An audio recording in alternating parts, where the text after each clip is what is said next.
दोस्तों, आज का दिन बहुत ही बरकतों वाला दिन है क्योंकि आज यौम आशूरा का दिन है, 10 मुहर्रम का दिन है। प्यारे दोस्तों, इस दिन दुनिया के तमाम लोग हज़रत इमाम हुसैन को याद करते हैं। मुस्लिम ही नहीं बल्कि गैर मुस्लिम भी इमाम हुसैन को याद करते हैं।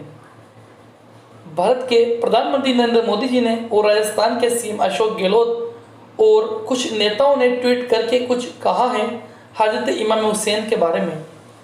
इस पर हम बाद में बात करेंगे। इससे पहले कुछ बातें 10 मुहर्रम से रिलेटेड हम जान लेते हैं। इमाम हुसैन के बारे में हम जान लेते हैं ताकि आपको थोड़ा सा भी ये समझ आ जाए आखिर करबला में हुआ क्या था। और आज हमारे मुस्लिम कौम, हमारे नौजवान इमाम हुसैन को किस तरह से याद करते हैं ये तो आप जानते ही होंगे। ये बताने की आपको शायद ज़रूरत ना हो। इमाम हुसैन के परिवार वालों को 6 महीने के अली असगर को इसलिए शहीद किया गया था कि नाचो गाओ ढोल ताशे बजाओ। हरकतों तो देखिए इनकी, करबला का वो मैदान, हाँ, इस्लाम की खातिर अपने परिवार को जामे नोश फरमा कर सन 61 हिजरी में फजर की नमाज के बाद ये जंग शुरू हुई और शाम होते होते इमाम हुसैन अपने 72 साथियों को शहीद हो जाते हैं। इनमें छोटे से अली असगर भी थे जो प्यास से तड़प रहे थे। इमाम हुसैन अपनी गोद में लेकर नहर फुरात की तरफ जाते हैं, यह सोचकर शायद वो पानी पिला दे, लेकिन उस नहर पर यजीदियों का पहरा था। सबको पानी पीने की इजाज़त थी, सिर्फ आले मोहम्मद को पानी पीने की इजाज़त नहीं थी।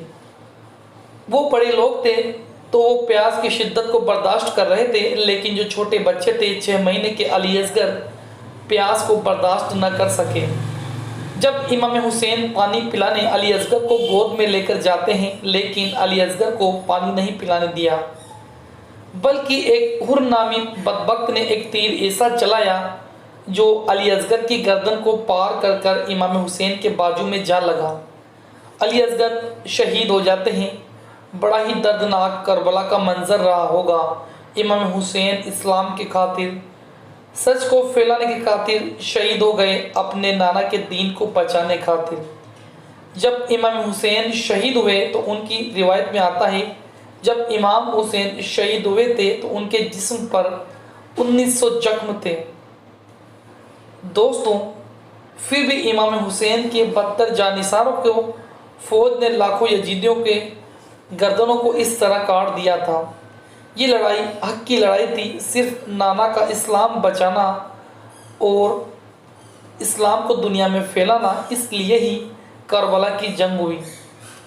दोस्तों, इस टॉपिक पर हम दोस्तों, प्रधानमंत्री जी ने ट्वीट करके कहा है आज हज़रत इमाम हुसैन अलैहिस्सलाम के बलिदानों को याद करने का दिन है। उनकी सच्चाई के प्रति उनकी अटूट प्रतिबद्धता और अन्याय के खिलाफ उनकी लड़ाई के लिए उनको याद करने का दिन है। मोदी जी ने कहा है वो अन्याय के खिलाफ लड़ते थे, इसलिए उनको याद किया जाता है। उन्होंने समानता और भाईचारे का महत्व दिया। बहुत अच्छी बात उन्होंने कही है हज़रत इमाम हुसैन के बारे में। और राजस्थान के सीएम अशोक गहलोत ने कहा है करबला में इमाम हुसैन और उनके 72 साथियों की शहादत आने वाली पीढ़ियों के लिए मिसाल बन गई है।